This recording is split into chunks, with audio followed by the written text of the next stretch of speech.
Lan çarpsın diyor. Sen ne olmasın ya? Onu sürekli. O hani var ya buradan gitti. Buradan gidiyoruz ya. Hani bir ara sokak. İlk kişi değil aslında. Yolun ortasında iki kişiye Yolun ortası. Asıl dışarı baksana. یخچال آبجوشونه حالا Evet.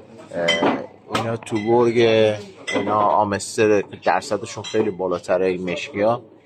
این هم که یخچال افس یکی از برندهای معروف ترکیه است که 70 لیر و 75 لیر و تقریبا به پول ما 150,000 تومان میشه.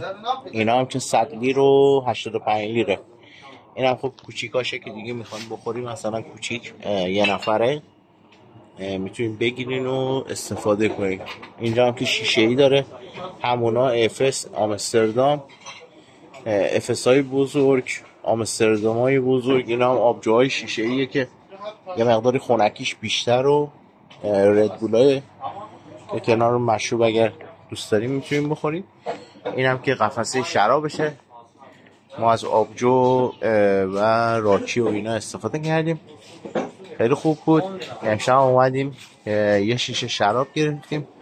شراب همه مدل داشت، شراب فرانسه، شراب شیراز همه مدل داشت. ما امشب چیزی که گرفتیم برای استفاده این شرابای مال خود ترکه که خیلی تضمینی داد و حالا این شرابای گلد بهش میگن، شراب وایت، شراب صورتی دارن و شرابای مختلفه که تقریبا بین از 7% داره تا تقریبا 40-50% الکلاش.